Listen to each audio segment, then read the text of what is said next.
Muchas gracias. Podemos sentarnos, hermano. Bueno, qué alegría volver nuevamente acá. Hace 8 días hablamos de en dónde tienes tu tesoro, en dónde tienes tu riqueza. Y pues yo creo que todo lo tenemos en el banco del Dios de las promesas. Hace 8 días cancelamos una cuenta que teníamos abierta en el banco de las promesas de Dios. Que las promesas de Dios son inseguras, es decir, Él las cumple, pero no se sabe cuándo. En cambio, si yo pongo mis finanzas en el banco del Dios de las promesas, yo tengo mi fe en Dios, no importa cuándo se cumpla la promesa. De modo que es asunto de poder entender de que Dios hace los milagros cuando Él quiere. Bueno, primero que todo quiero saludar a todas las personas que vienen por primera vez, y hay personas acá que vienen por primera vez, y saludar a todos los que están observando el servicio por la internet. Tenemos un servicio de internet, lo están observando desde muchos lugares del mundo. Hay un amigo de mi esposa que está en la China y lo ha observado allá, de modo que esto se ve en todas partes del mundo. Creo que hasta en el cielo lo están viendo ahora, ¿no es cierto? Amén. De modo que la iglesia Grupo Familiar les dice: bienvenidos a todos los que están por la internet, a los que han venido por primera vez. Gloria a Dios. Hoy vamos a tomar vamos a tomar un tema que es como continuación del anterior. ¿En dónde está tu tesoro? Pero hoy lo he llamado vivimos por fe, no por vista.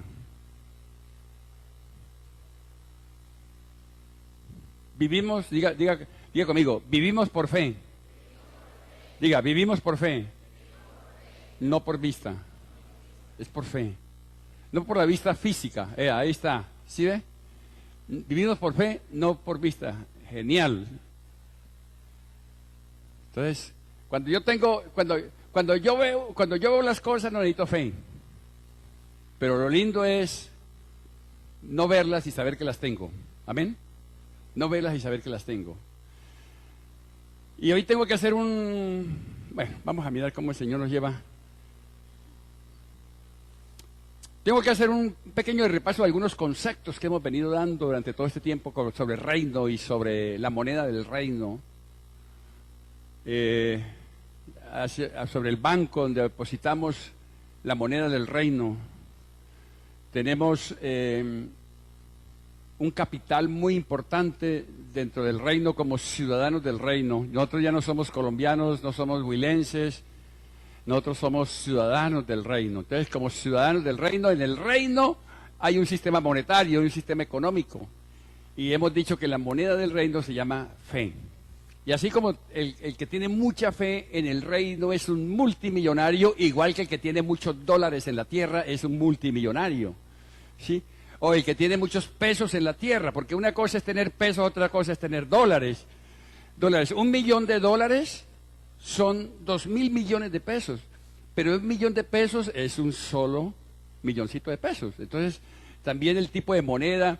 En el reino hay un sistema económico que tiene un cambio espectacular, el cambio, el más fuerte, lo vamos a ver ahora, según cuál es el objetivo, cuál es el peso, a dónde llevo yo. Sabiendo que tengo el banco disponible, el banco del Dios de las promesas disponible para hacer consignaciones ahí. Entonces, si nosotros fuéramos humanos, si nosotros no fuéramos humanos, si no estuviéramos aquí en la tierra, podríamos ver todo el panorama. Pero como no podemos ver todo el panorama, porque aunque somos del reino, estamos en este mundo, pisamos la tierra, somos conscientes de que nuestra fe tiene que ser una fe responsable, pero es una fe que funciona según el modelo de vida que yo llevo, si vivo en santidad o vivo en pecado. Entonces, en cambio Dios sí ve el panorama completo. Nosotros vemos sino este pedacito aquí. Dios está viendo en este momento todo el universo, como cuando se sube uno en un avión y ve esa cantidad, pero la gente que va hasta abajo no ve sino el pedacito ahí alrededor. Así nos pasa a nosotros. Por eso nosotros no podemos confiar en nosotros mismos ni en ninguno otro, sino confiar en Dios, porque Él sí tiene todo el panorama completo. Nosotros debemos caminar por lo que creemos, no por lo que vemos, sino por lo que creemos. Repita nuevamente conmigo, diga, ¿vivimos por fe? No por vista. Esto significa que vivimos por fe sin la vista física, así como está sin la vista física, pero tenemos una vista espiritual, como tenemos un oído espiritual, así como tenemos, es decir, es que todo lo que tenemos que entender que cuando nosotros entramos al reino, comenzamos a discernir que todo lo que se ve en la tierra primero se da en el espíritu, en el reino espiritual. Esta iglesia existía hace millones de años en el reino de Dios, pero hasta ahora se vuelve realidad acá, pero ya existía en el reino. Como ya existía en el reino, sigue existiendo en el reino, pero ya tenemos físicamente también. Así todas las cosas funcionan en el reino de los cielos, que es el mismo reino de Dios. Quiero aclarar, reino de los cielos es el reino que se le reveló a los antiguos, al antiguo pacto. Es decir, desde Génesis hasta que viene el nuevo pacto, ese se le reveló a los judíos, el reino de los cielos. Pero cuando Cristo viene a rescatarnos a nosotros, entonces es un nuevo pacto, entonces trae la revelación del reino de Dios. Fíjese que para los judíos era el reino de los cielos, pero para nosotros es el reino de Dios. Sin embargo, el reino de Dios cubre toda la revelación desde el Génesis 1:1 hasta lo último del Apocalipsis. Todo es reino de Dios. Entonces, pero el reino de los cielos y el reino de Dios es lo mismo. Lo que pasa es que uno se reveló a los antiguos y el otro lo tenemos nosotros más los antiguos, más toda la revelación antigua. ¿Amén? Jesucristo es el pan de vida. Jesucristo es el agua viva. Eso lo dice la palabra. Jesucristo es el agua viva. Y la fe del reino nos da acceso ilimitado a las riquezas del reino. Las riquezas que nosotros no podemos ver, pero que están ahí. El reino de los cielos está lleno de cosas, decíamos hace 8 días. Por eso dice, busquen primeramente el reino de Dios y todas esas cosas os serán añadidas, porque es ñapa. Es decir, lo primero, lo más importante es buscar el reino, lo demás es ñapa. Y nosotros buscamos el reino, lo tenemos todo. Pero ¿por qué no lo tenemos todo? Porque buscamos las ñapas y no buscamos el reino. Nos dedicamos a las ñapas, a las añadiduras. La palabra dice que para el que cree todo le es posible. ¿Cuántos creen eso? Para el que cree todo le es posible. Es decir, no hay limitación de ninguna clase. Todo le es posible.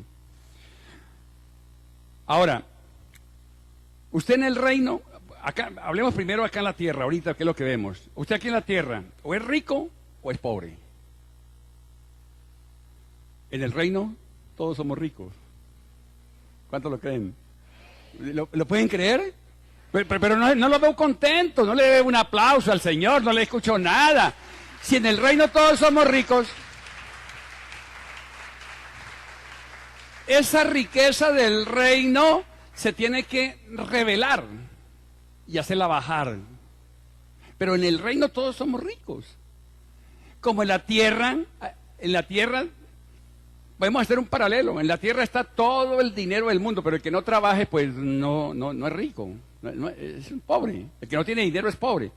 En el reino todo el mundo es rico, pero en el reino hay condiciones para que se revele esa riqueza, para que esa riqueza descienda a nuestras vidas. Entonces, eso es lo que sucede. Volviendo a la situación del pobre, el pobre no tiene nada. El pobre, acá en la tierra, el pobre no tiene nada. Por eso el que no tiene fe, no tiene nada. Y el pobre en la tierra es el que no tiene billullo, el que no tiene dólares, el que no tiene pesos. En el reino, el que no tiene fe,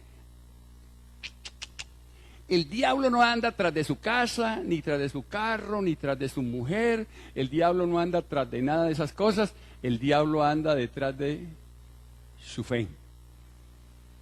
Si usted perdió el fe, eres un miserable en el reino. Ahora, ¿cómo compro yo fe? Porque la fe se compra en el reino. ¿Cómo la compro? Hablábamos de las tentaciones y hablábamos del sufrimiento. Superando el sufrimiento y la tentación, que son pruebas que Dios permite, es como compramos fe. Por eso, si usted está pasando un problema, si usted está pasando, yo no les puedo preguntar cuántos tienen problemas. Sí, todo el mundo tiene problemas. Pero usted está superando ese problema, usted está comprando fe. De modo que dele gracias a Dios porque está comprando fe. Ahora, si usted cae en tentación, que es otra prueba, ahí sí la embarraste y perdiste todo. Pero ambas son pruebas. Entonces, si pasamos el sufrimiento, compramos fe. Si pasamos las tentaciones, compramos fe. Entonces somos millonarios en fe. Y el que tiene fe puede hacer transacciones como quiera en el reino de Dios. Porque con fe es que se compra todo en el reino. El ciego compró fe. El ciego compró la vista con su fe. Es un negocio. Esta iglesia es una transacción de fe. Porque hubo un loco un día que dijo, sí, Señor, lo voy a hacer. Y ese loco está aquí al frente hablando con ustedes. ¿Sí? Y dijo, sí, Señor, lo voy a hacer. Y por fe descendió la iglesia acá, porque hubo alguien que se atrevió a hacerlo. Y con esa fe se compró esta iglesia y se compró la vida de ustedes. De modo que la vida de ustedes es producto de un negocio que yo hice en el reino con mi fe. Y ahora la vida de todos los que vienen detrás de ustedes es un negocio que ustedes hacen en el reino para convertir esta ciudad. ¿Cuántos le dan un aplauso al Señor?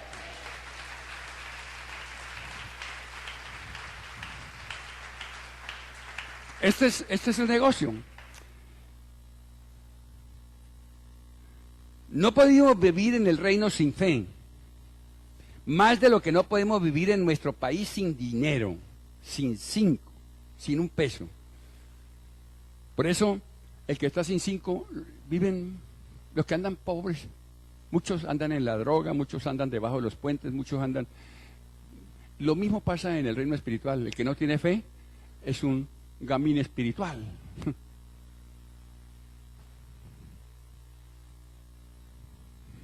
Ahora, no hay inyecciones para conseguir fe, ¿no? Eso es un asunto mío. La fe la consigo yo, con mi trabajo en el reino, pasando sufrimientos, pasando las pruebas, sacando adelante todo. Estoy comprando fe con mi esfuerzo, no con el esfuerzo de mi esposa. Y por eso, si estás pasando problemas, no es asunto de la esposa, ni del gobierno. Si estás pasando problemas, el problema es suyo. Y si tiene éxito, es usted el que lo consiguió. Por eso aquí no vale más de lo que dijo Eva, ¿no es cierto? Sí. Lo que dijo Adán, la mujer que me diste, me engañó. La Eva que dijo, la serpiente me engañó. Todo el mundo le echa la culpa a todo el mundo. Yo antes de esto, de entender todo esto del reino, yo le echaba la culpa a mi esposa, yo echaba la culpa al vecino, le echaba la culpa al gobierno, le echaba la culpa al cambio del dólar, le echaba la culpa a todo. Después de que yo comencé a revelar todo esto del reino, entonces comencé a entender de que el problema no era de mi esposa, ni del gobierno, ni del cambio del dólar, ni nada, sino que el problema era yo. Yo soy el problema. Ahora, ustedes deben hacer su propia reflexión. O usted es el problema o le echa la culpa a los demás. Si usted le echa la culpa a los demás, es un gamín espiritual, hermano. Pero si reconoce que usted mismo es el problema, que el peor enemigo suyo es usted mismo, no tiene por qué echarle la culpa. A ver, levante la mano con la cual va a gobernar. Diga, Señor, no volveré a echarle la culpa, ni a mi esposa, ni a mis hijos, ni al gobierno, ni al país, ni al Banco de la República. Diga, no le echaré la culpa a nadie. Diga, ni a Dios, ni al diablo. Diga, el único culpable de lo que yo vivo hoy, bueno o malo, diga, el único culpable soy yo. Dele un aplauso al Señor. Y no hay nada más que hacer. Señor, necesito 10 milloncitos de pesos, Señor.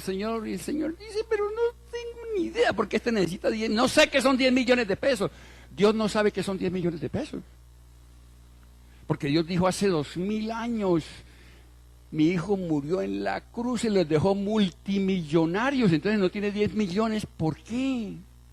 Eso sucede en el reino. Como la señora que me dijo, apóstol, ore por mí porque es que me van a quitar la casa. ¿Y por qué? Estoy debiendo 10 cuotas. Ore, llevo 10 días ayunando. Ore por mí que me van a quitar la casita. Sí, lo mismo, le dije yo. ¿Usted diezma? Me dijo, no, señor, yo no diezmo. Le dije, mi hermana, vaya, coma, porque le va a dar úlcera y de todas maneras la casa se la va a quitar, porque no está cumpliendo con la palabra. Vaya, coma. No cumple con la palabra. De modo que si usted está diezmando, está ofrendando y todo esto, puede ser que usted esté pasando una prueba de Dios para ver cómo está su corazón con Dios. Y si pasa esa prueba, usted compró millones, toneladas de fe. Amén. Porque está cumpliendo. Porque no significa que porque diezme y esto no va a tener conflictos. Claro que puede tener conflictos. Porque las promesas de Dios, recuerde que Dios promete que el que le es fiel, todo le es posible, todo se lo da, pero cuando Él quiere, no cuando yo quiera. Esa es la cosa.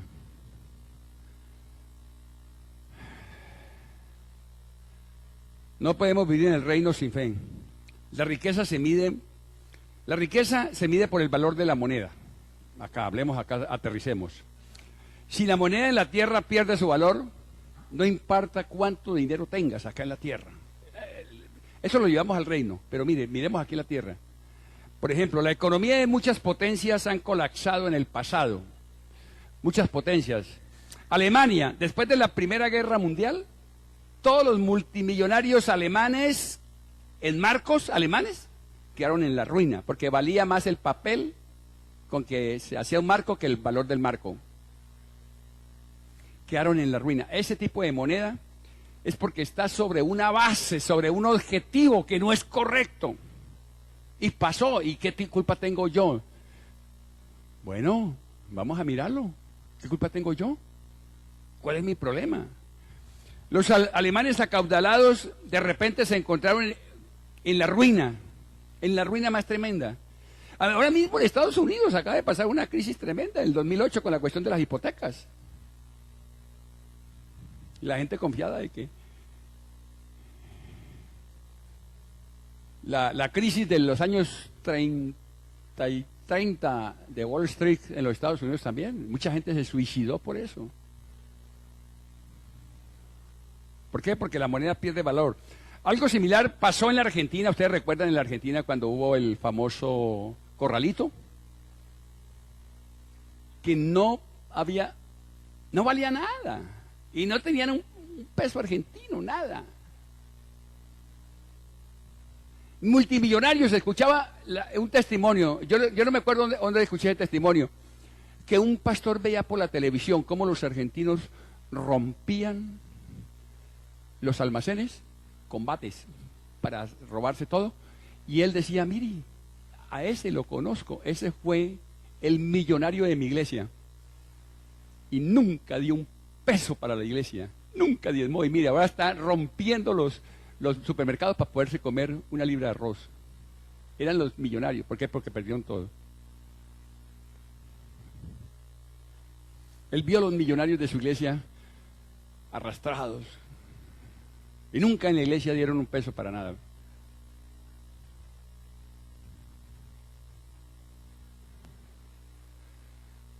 Algo está pasando también parecido en Venezuela. Bueno, anteriormente yo me acuerdo que un bolívar valía 20 pesos colombianos. Ahorita, un peso vale 20 bolívares.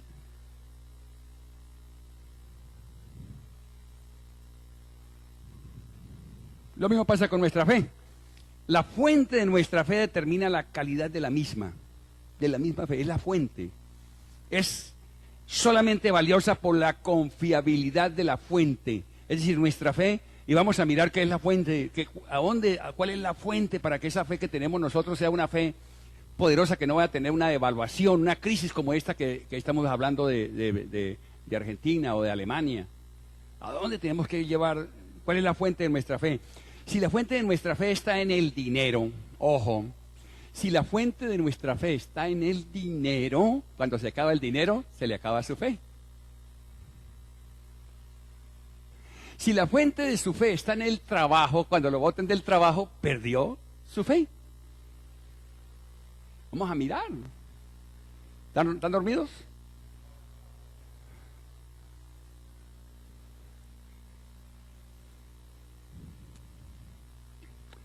Únicamente su fe durará mientras tenga dinero, únicamente su fe durará mientras tenga trabajo. Estaba leyendo, estos días he leído muchísimo, como todos los días leo yo mucho. Cómo empresarios tan tremendos en el año 2008 se suicidaron. Veía el caso de un alto ejecutivo, un gerente de hipotecas del HSBC donde trabajaba Oscar. Se ahorcó. Otros se botaron de pisos 15, 20, se suicidaron, porque la fuente de su fe estaba en el dinero.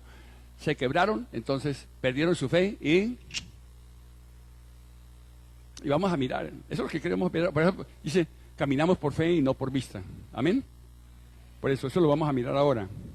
La pérdida de su dinero lo condujo a la pérdida de su fe. Esto lo llevaron a la pérdida de la esperanza y ya no vale la pena vivir porque su fe estaba colocada en una fuente equivocada. La fuente era inestable, no confiable. ¿Cuál es la fuente? La fuente de su fe. ¿En quién o en qué confía? ¿Es confiable su fuente? ¿Usted cree que con lo que tiene en el banco es suficiente para no perder la fe? ¿Soportaría la prueba del tiempo esa fuente y aún más allá? ¿Más tiempo? La calidad de nuestra fe es solo tan buena como la calidad de nuestra fuente. Por eso necesitamos preguntarnos, Señor, ¿es correcta la fuente de mi fe? ¿La base? La fe requiere de un objetivo. Ojo con esto. Pónganme, no se me distraigan, porque esto es cuestión de... Una palabra va a cambiar su forma de pensar y de vivir. Pero es tan importante venir a esto. Yo doy gracias por todos los que están viendo por la internet, pero no es lo mismo.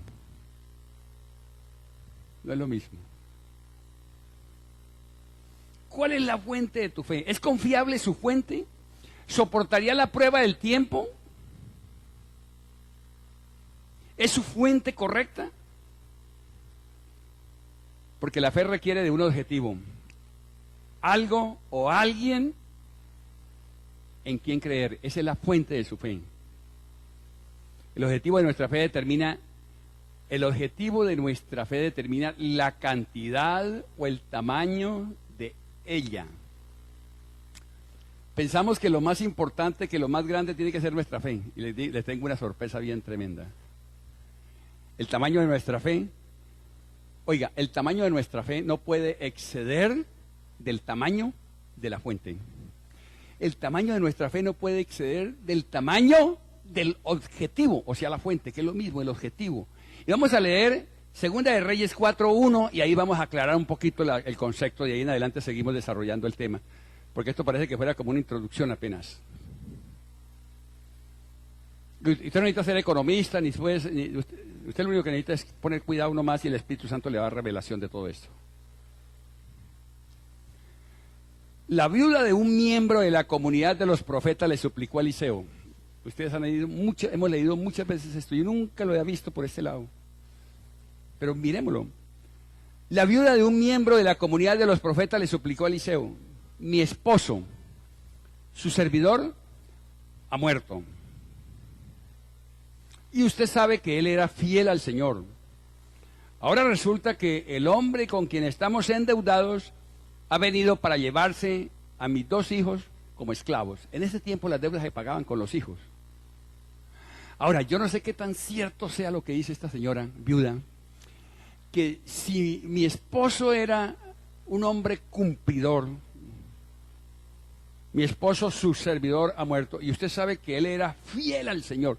No sé hasta qué tanta fidelidad tenga el Señor para morirse y dejar deudas, por ejemplo, dejar la familia endeudada. Eso lo deja uno cuestionado, ¿no? Que Dios nos dé revelación a todos, ¿no? Para esto, pero yo hago solamente el comentario para que miremos. Pero bueno, sigamos con el tema.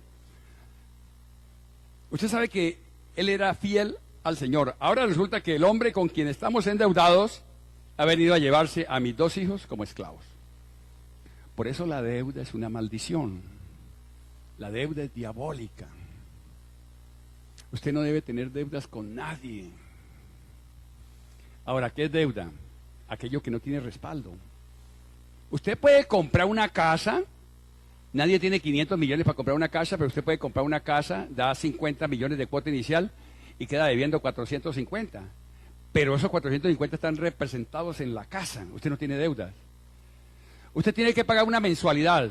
Por ejemplo, ayer era 31 de agosto, hoy es 1 de septiembre.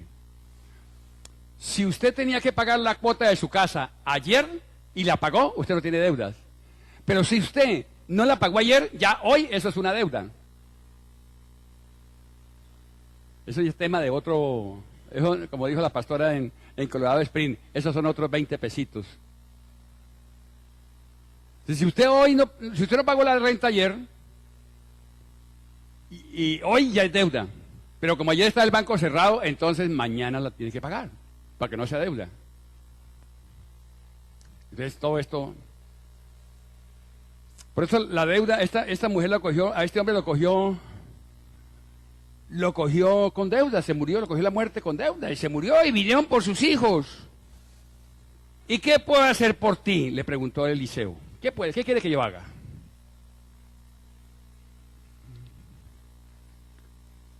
Dígame, ¿qué tienes en casa? ¿Qué tienes en casa?, le preguntó Eliseo. Dime, ¿qué tienes en casa? Su servidora no tiene nada en casa, le respondió, excepto un poco de aceite. Dicen los teólogos que ese poquito de aceite que dejó es el que utilizaba el marido para orar por los enfermos. Un poquito de aceite. Ese poquito de aceite era la fe de esa mujer. Un poquito de aceite.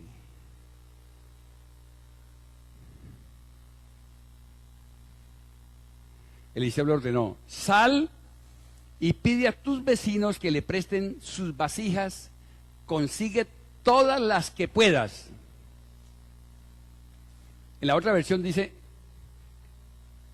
no pocas, si consiga todas las vasijas. Usted tiene una fe de sí chiquitica, pero él la mandó a conseguir ¿cuántas vasijas? Ahí es donde ahora es donde vamos a mirar dónde está cómo deposito. La fe era chiquitica, pero él la mandó a conseguir todas las vasijas. El poquito de aceite que tenía la fe de esa mujer, viuda. Dice, luego entra en la casa con tus hijos y cierra la puerta. Echa aceite en todas las vasijas y a medida que las llenes, ponlas aparte. La va llenando. Enseguida la mujer dejó a Eliseo y se fue.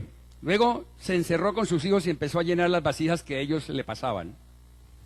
Cuando ya tenía todas, ya todas estuvieron llenas, ella le pidió a uno de sus hijos que le pasara otra más y él respondió, ya no hay más.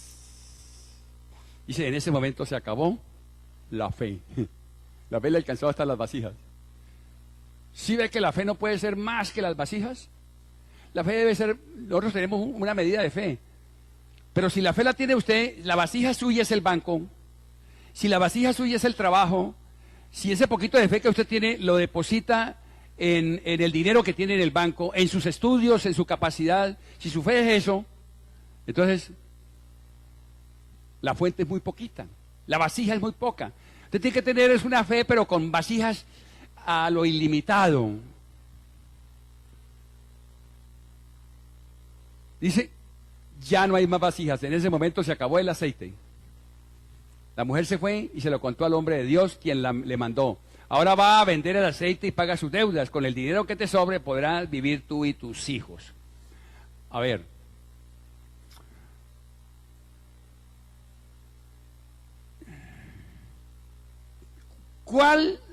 Quiero preguntar algo. Si tu objetivo o tu recipiente para meter tu fe es más pequeño que tu fe, vas a derramar la fe. Pero si el recipiente es más grande que tu fe, vas a meter fe a lo ilimitado. Por eso les voy a dar un bombazo aquí.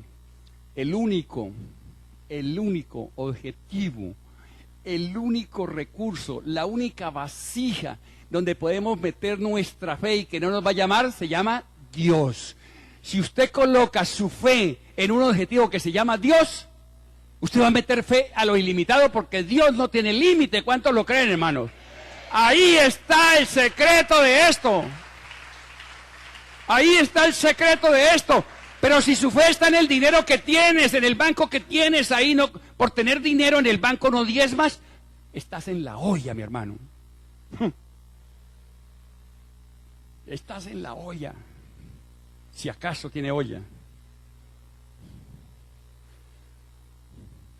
Y si tu objetivo de fe es la avaricia, es el banco donde lo tienes guardado, es todo, y no ofrendas, escasamente con el diezmo compra la olla, porque el diezmo es para pagar una deuda, pero la ofrenda es lo que excede el diezmo, que es lo que te prospera.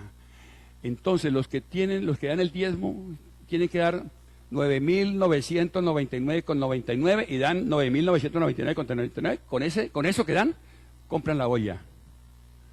Pero si tú en lugar de dar 9.999,99 das 20.000, entonces 9.999 compras la olla y los otros 10.001 le quedan para la sobreabundancia suya.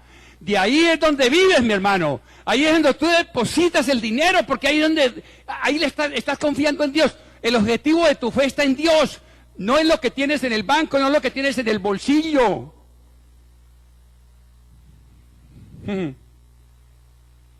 Vamos a ver cuántos vuelven dentro de 8 días, ¿no?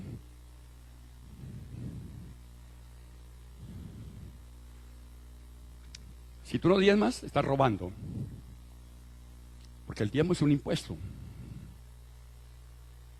El gobierno no te perdona un peso del IVA. El gobierno no te perdona absolutamente nada de impuestos. Vas para la cárcel. Por eso si tú no diezmas, estás en la cárcel y no puedes ser próspero porque estás preso. Estás atado con las cadenas diabólicas de la pobreza, la miseria y la avaricia.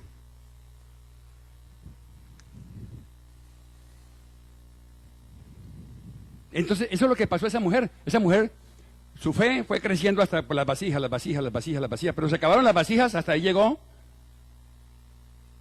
Pero si la vasija mía es Dios, ¿qué pasa? ¿Qué pasa si la vasija mía es Dios? Mi fe sigue y sigue y sigue y sigue y nunca se va a llenar porque Dios es ilimitado. Amén. Caramba, pero no los despierto por nada, hola, ¿ah?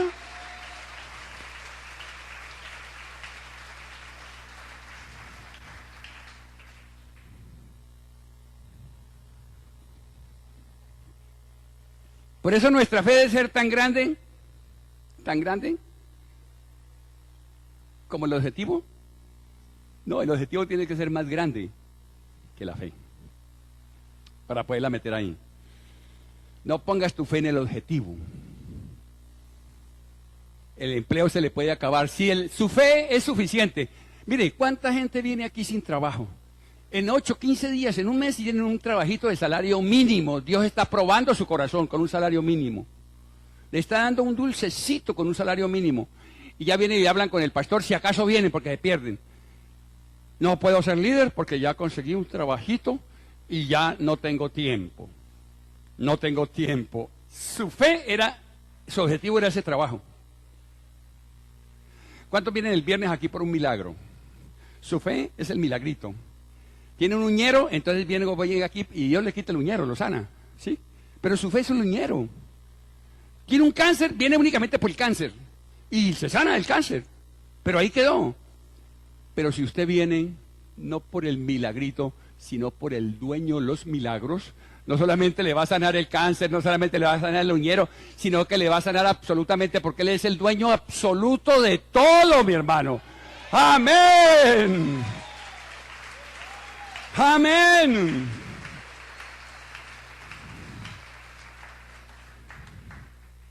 El empleo se le puede acabar, el banco se quiebra, el gobierno cambia.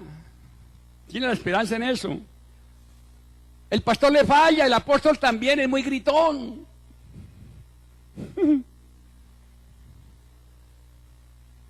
No pongas tu fe ahí. Ay, es que vi al apóstol, no. Estrenando carro, con mis diezmos. Y no ha dado ni un peso, hermano. Cuando salgo yo se quedan mirando las llantas del carro. Mire, está estrenando llantas. Esos son con mis ofrendas. Y no da ni un peso, hermano.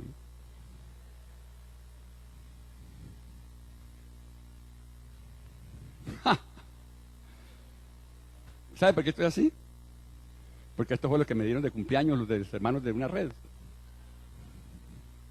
Mi esposa me dijo, tiene que ponerse eso para que lo vean. ¿Cierto? Y bueno, a mi esposa le gusta que yo esté con corbata y toda esa cosa. Y a mí se me hizo raro. Le dije, ¿y eso? Dijo, eso fue lo que le dieron, colócalo. Y yo feliz, porque a mí me encanta estar así.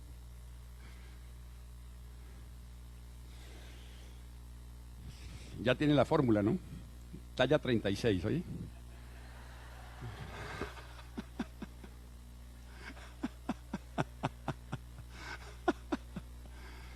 Camisa L, ¿oye? Zapatos 41, ¿eh? Y si quiere le doy el número de la cuenta bancaria. No tengo cuenta, ¿oye? Tengo cuenta de ahorritos ahí escasamente como para... ¿Cierto? Es lo que te prospera, es eso, hermano. Eso es lo que te prospera. ¿Eh? Pasado mañana salgo para Lima, ¿eh? Voy a estar en Lima hasta el próximo domingo. De modo que el próximo domingo pueden venir porque yo no estoy.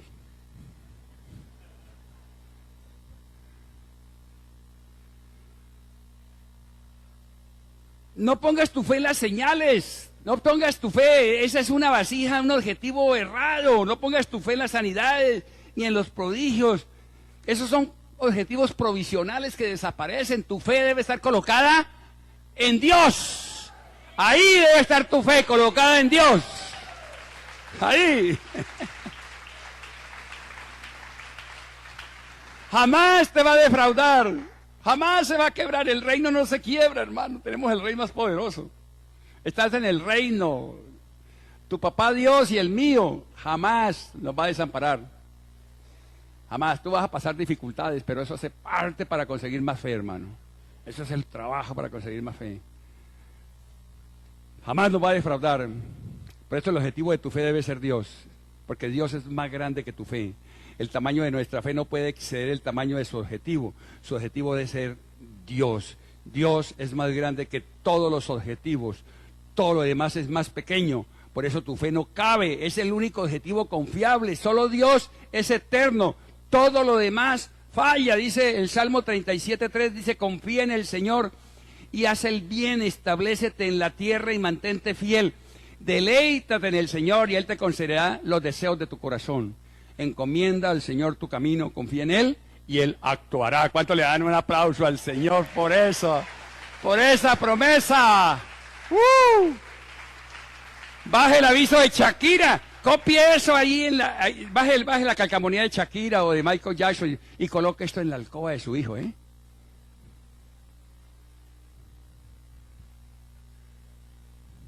Una fe que tambalea colapsa antes de la crisis. Si tu fe está sobre lo que tienes, en el banco, en las acciones, los depósitos, eso puede colapsar. Debemos ver más allá de lo natural para encontrar estabilidad. Es necesario un cimiento estable para construir una fe estable que sobreviva a todas las pruebas. Lucas 6:46 dice: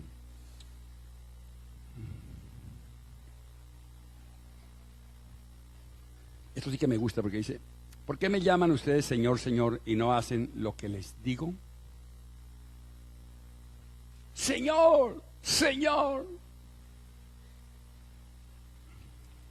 pero no hacen lo que le digo. ¿Y qué es lo que me dice, Señor? Lee la palabra, ahí está. Ahí está la oficina meteorológica del reino. Es la palabra. Yo le explicaba la vez pasada que la oficina meteorológica, ahora que estuve en Colorado Springs, todos los días daban reporte cada nada. Va a llover, había un sol tremendo, va a llover, y no llovía. Decía, mañana no lloverá, y llovía. Sí, varias veces. Y entonces yo me acordaba de la oficina meteorológica del reino. La oficina meteorológica del reino son todas las profecías que están acá, esas sí no fallan. Ella sí dice lo que es. Ahí dice, si usted diezma, te prospero. Eso es una promesa que no falla.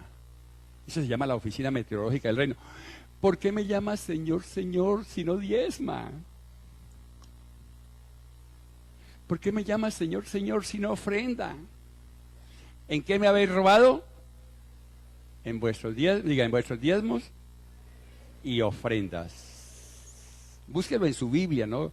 No es la mía porque la mía puede estar chiviada, pero la suya no. Malaquías 3:10 en adelante, ¿ok?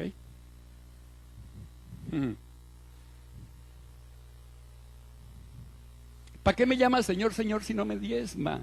¿Para qué me llamas Señor, Señor? Mire, Jesucristo predicó el 80% y tal vez más, por ahí tal vez hasta el 90% de pura dureza de corazón, de pura avaricia. Y no predicó sino un 10, un 15% de salvación. ¿Por qué? Porque el mal del ser humano está en la avaricia, en la codicia. ¿Para qué me llama Señor, Señor? Si no hacen lo que les digo. Siga haciendo lo que quiera. Voy a decirles a quién se parece todo el que viene a mí y oye mis palabras. ¿Y qué? ¿Y qué? Dígalo, ¿y qué? Diga, el que oye mis palabras, ¿y qué? Y las pone en práctica. Se parece a un hombre que al construir una casa, cavó bien hondo y puso el cimiento sobre la roca. ¿Sabe qué es la roca? Cristo, ahí, sobre Cristo, sobre la roca. De manera que cuando vino una inundación, el torrente azotó aquella casa, pero no pudo ni siquiera hacerla tambalear, porque estaba bien construida. Usted puede tener tranquilidad que si usted está diezmando y ofrendando, puede venir la depresión más tremenda económica, puede venir lo que sea, usted está quieto, no se mueve de ahí, porque su depósito de su fe está en Dios. Está ahí. La tormenta. Tremenda tormenta. Mire, es tan tremendo que yo estaba una vez cuando estuve en Miami con Hernán, la primera vez que fuimos con María Elsie allá de Hernán, la oficina meteorológica de Estados Unidos estaba anunciando, estaban los tornados, los huracanes, ¿cierto? Porque una cosa es tormenta, otra cosa es huracán. La tormenta es hasta 80 kilómetros y de ahí en adelante es huracán. Entonces dijeron, viene un huracán sobre Miami. Nosotros estábamos en el apartamento cuando dijeron por televisión. Y cogió a Hernán y cerró las puertas y puso sobre unos vidrios gruesísimos, puso un poco de trancas así. Y eso le puso llave y candado y echó trancas en las ventanas y todo eso. ¿Por qué? Porque venía una tormenta. Como venía una tormenta, él obedeció. Hizo eso tronaban esos vidrios y no pasó absolutamente nada. Estaba sobre la roca. ¿Sí? Tronaba eso, no pasó absolutamente nada. Eso equivale a que cuando usted diezma y ofrenda, usted está colocando todas las trancas, todo lo que venga, dice, se parece a un hombre que al construir una casa cavó bien hondo. Eso es diezmar y ofrendar. Puso el cimiento sobre la roca, eso es diezmar y ofrendar porque depende de Dios. De manera que cuando vino una inundación, el torrente azotó toda aquella casa, pero no pudo ni siquiera hacerla tambalear porque estaba bien construida. Pero el que oye mis palabras y no las pone en práctica, se parece a un hombre que construyó una casa sobre la tierra y sin cimientos. Tan pronto como la azotó el torrente, la casa se derrumbó y el desastre fue terrible. La estabilidad de nuestra fe depende de la estabilidad de su cimiento. Nuestra roca es Cristo, Jesús dijo, tengan fe en Dios. Dios es estable, Dios es firme. Las naciones, los imperios vienen y se van, surgen y caen, pero el reino de Dios es eterno y siempre es estable, siempre es estable. 4 economías existen en el mundo, 4 sistemas económicos, 4. Uno, el comunismo. El comunismo dice que los bienes son del Estado. Otro, el capitalismo. El capitalismo dice que los bienes son del hombre. El otro sistema económico es el socialismo. El socialismo dice que los bienes son del Estado y del hombre. ¿Cómo está el comunismo? Desapareció prácticamente. ¿Cómo está el capitalismo? ¿Cómo está Estados Unidos? Endeudado. Y muchos sistemas capitalistas, Inglaterra, ustedes han visto las noticias, cómo se devalúa, cómo están pasando crisis tremendas. Comunismo, capitalismo. ¿El socialismo? ¿Cómo está Cuba?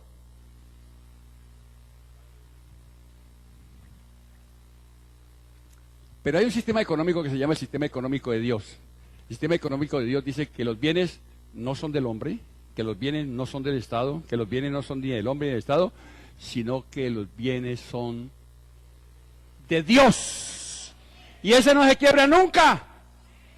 Ese no se... Mía es el oro, mía es la plata, dice el Señor, y mía es la tierra y todo lo que en ella hay.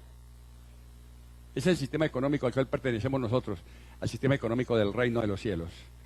Todo lo demás, los imperios vienen, van, surgen, caen, los reinos, pero el reino de Dios es eterno, siempre estable. Primera de Pedro 1:23 al 25 dice, pues ustedes han nacido de nuevo, no de simiente perecedera, sino de simiente imperecedera, mediante la palabra de Dios que vive y permanece. Recuerda que anteriormente nosotros veníamos allá, cuando estábamos allá afuera, éramos simiente perecedera, moríamos y el que muere sin Cristo se pierde. Pero ahora no, ahora somos de simiente perecedera, ahora no morimos, ahora somos eternos. ¿Aló? ¿Aló? Ahora no morimos, ahora somos, dice, pues ustedes han nacido de nuevo. Ahora, no nacimos de simiente perecedera como éramos antes, sino de simiente imperecedera mediante la palabra de Dios que vive y permanece. Porque todo mortal es como la hierba y toda su gloria como la flor del campo. La hierba se seca y la flor se cae. Pero, dígalo conmigo, pero la palabra del Señor, dígalo, pero la palabra del Señor permanece para siempre. Para siempre. Todo desaparece menos la palabra. Todo se cae menos la palabra. Por eso los bienes, los sufrimientos y las pruebas son pasajeras, pero fortalecen y nos purifican nuestra fe. Porque vivimos por fe y no por vista. El mundo está presenciando el estremecimiento de todas las cosas temporales. Esto debe llenar nuestros corazones de alegría y agradecimiento. Nosotros somos súper bendecidos porque pertenecemos al nuevo pacto. Nosotros no pertenecemos al pacto antiguo. Nosotros no tenemos nada que ver con el pacto antiguo. Sí, hay sectas que se basan en el Antiguo Testamento nomás. El judaísmo, los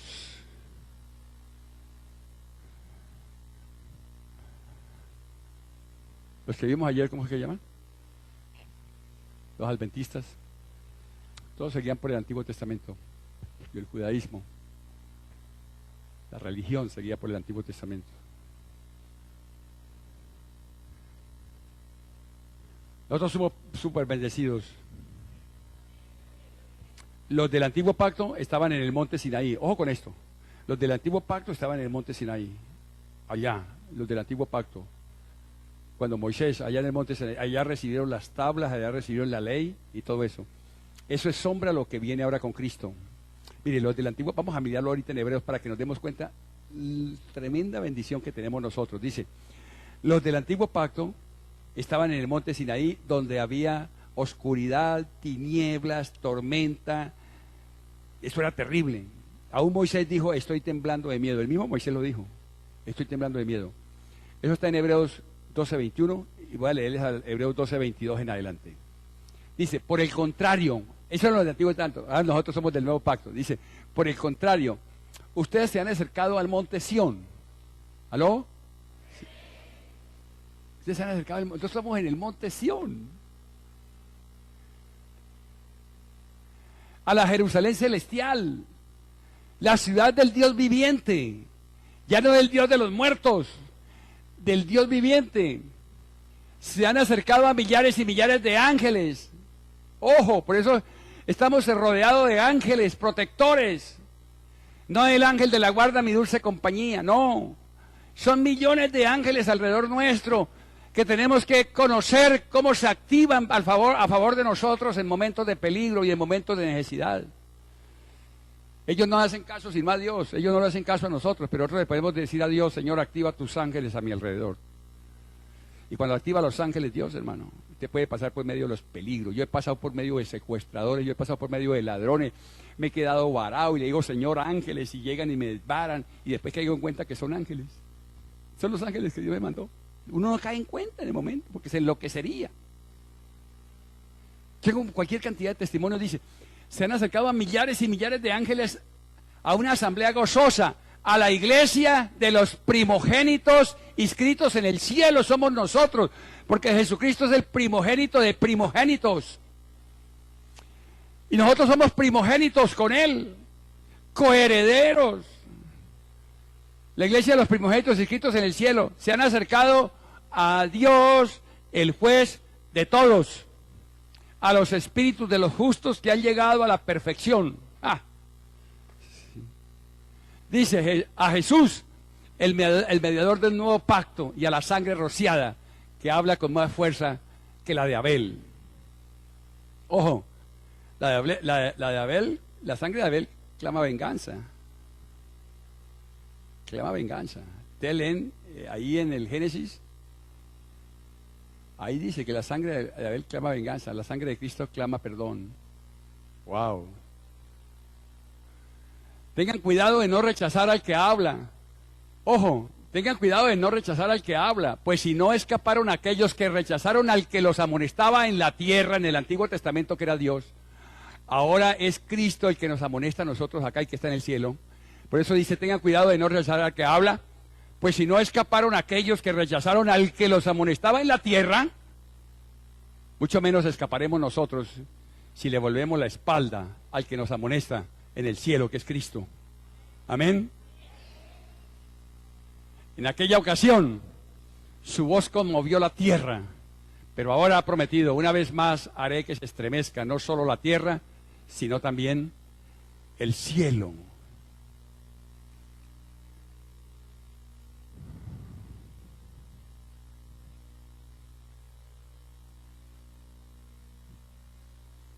La frase, una vez más, indica la transformación de las cosas movibles, es decir, las creadas para que permanezca lo inconmovible. Dice, ahí falta algo. ¿El versículo 26 está ahí? En aquella ocasión, pongan el 25, que fue lo que pasó. Tengan cuidado de no rechazar al que habla. Ok, 26.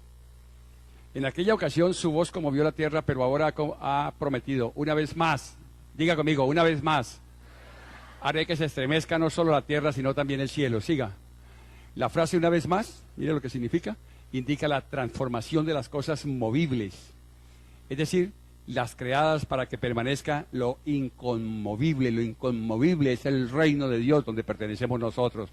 Dele un aplauso al rey, mi hermano, porque esto es tremendo, hermano.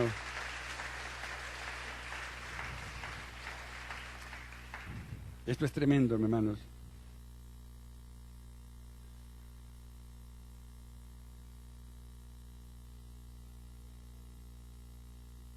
Un reino inconmovible, versículo 28, que no me lo colocaron ahí, ¿o sí? Así. Así que nosotros que estamos recibiendo un reino inconmovible, seamos agradecidos Inspirados por esta gratitud, adoremos a Dios como a Él le agrada, con temor reverente, porque nuestro Dios es fuego consumidor. Nuestro Dios es fuego consumidor. Dios nos ama y quiere que confiemos en Él.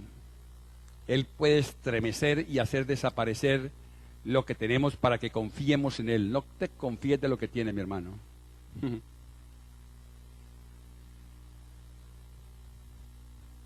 Este es un reino inconmovible. Es real y funciona. No experimentará el hambre, ni la pobreza, ni los desastres, mis amados, ninguno de nosotros. ¿Vendrán pruebas? Sí. ¿Vendrán tentaciones? Sí. Pero si mi fe la he depositado, el depósito mío no son las vasijas, el depósito mío no es el banco, el depósito mío no es el empleo, el depósito mío no es lo que tengo en el banco, el depósito mío no son mis estudios, el depósito mío no son mis contratos, el depósito mío se llama Dios. Nunca vas a estar inestable y todo lo que es movible se desaparece. ¿Por qué? Porque estamos en un reino inconmovible. ¿Cuánto le da un aplauso al Rey? Dele un grito de júbilo y póngase de pie, mi hermano.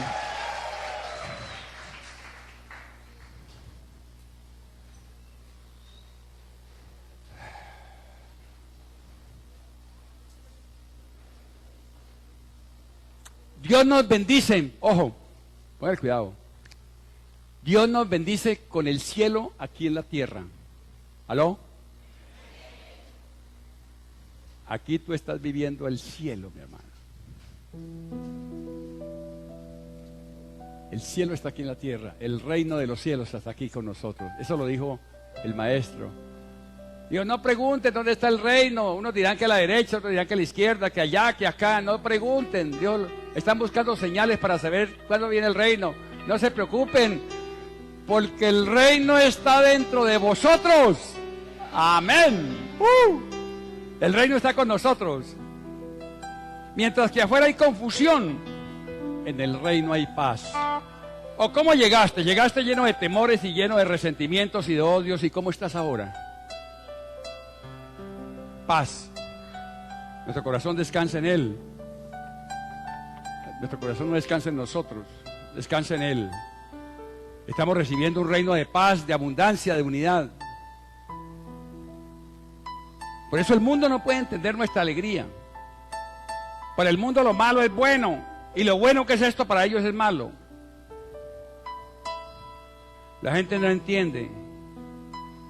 Ellos tratan de encontrar lo que necesitan y no lo pueden hallar. No sabe qué es ni cuál es la diferencia. Mire, mi nieta allá en Colorado Springs, la niña que cantó el día de mi cumpleaños, que cantó acá y que ustedes lo vieron, los que vinieron a la vigilia. Le dice mi esposa, le dice, Gaby, ella se llama Gabriela, Gaby, ¿tú sí le hablas a los niños de Dios? Le dijo, abuela, no puedo. Nos tienen prohibido hablar de Dios en la escuela. Y lo mismo está pasando aquí. Aquí en la universidad es prohibido hablar de Dios.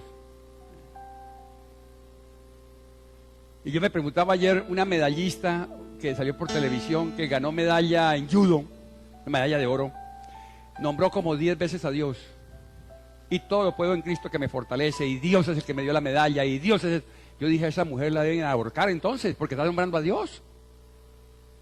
Mire, esto no lo para nadie, hermano, así saquen todos los decretos que quieran, así lo que sea, hermano, no tengas temor, habla de Dios, predica de día, de noche, a tiempo y fuera de tiempo, pero habla de Dios, aleluya.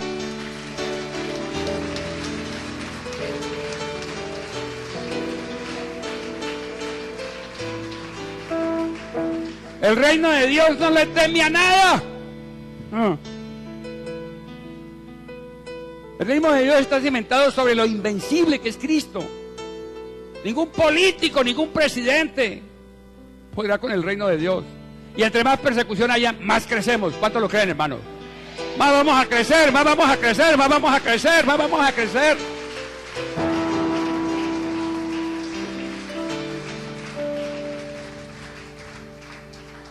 Y cuando ellos vean, uy, pero mire, el Jesús Tobar que era un alcohólico, mírelo ahora.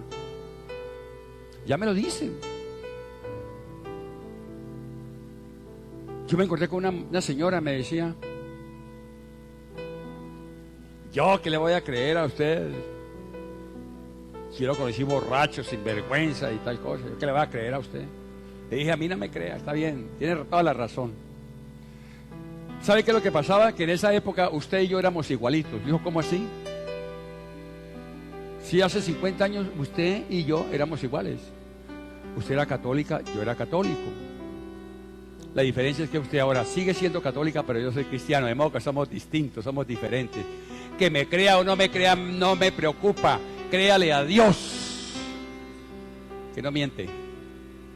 Jesús Tobar puede decir cosas que ofendan, pero créale a Dios, mi hermano. Es el reino invencible.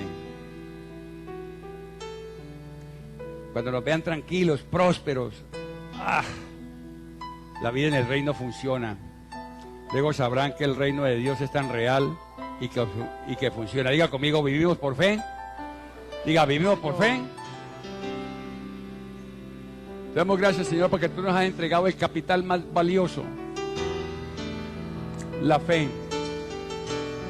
Señor, cuando llegamos al reino veníamos desesperados. ¿Cómo llegaste, mi hermano? Cierra los ojos, haga una reflexión. ¿Cómo llegaste?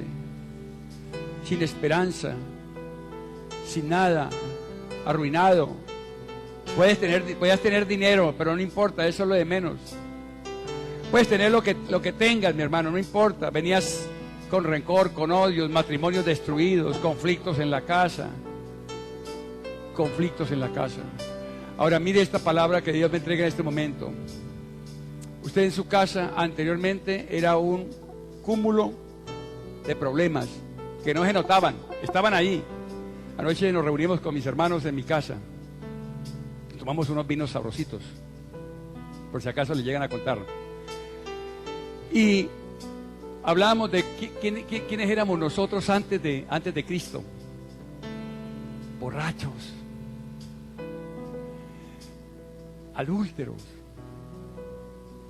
Y cuando yo me convertí, yo pensé que Cristo llegaba a la casa a unirnos. Y Cristo llegó a la casa fue a ponernos a pelear. Y nos agarramos. Y esto. Y porque la palabra lo dice. Si a tu casa llegó Cristo y hay problemas porque llegó Cristo, quiero darte una noticia. Cristo no viene a arreglar tus problemas. Él los arregló hace 2000 años. Él no viene a arreglar ningún problema. Él viene a sacar la basura que hay en el hogar, del corazón de la gente. Dice la palabra en Mateo 10:34. No he venido a traer paz a tu casa, he venido a traer espada, guerra. He venido a poner en conflicto a la suegra contra la nuera, a los padres contra los hijos, a los hijos contra los padres. Porque los enemigos del ser humano son los de su propia casa. Y yo quiero que esa casa sea para mí. Y para eso necesito sacar toda la basura que hay en tu casa. Uy, el año entrante esto va a estar poderoso. Porque estoy preparando cosas tremendas, mi hermano. Cosas tremendas estoy preparando. Eso va a estar poderoso.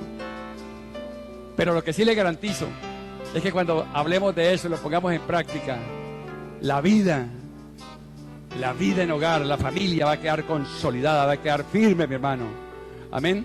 Ahí es donde vas a ver la gloria de Dios en tu casa, en tu familia. ¿Sí?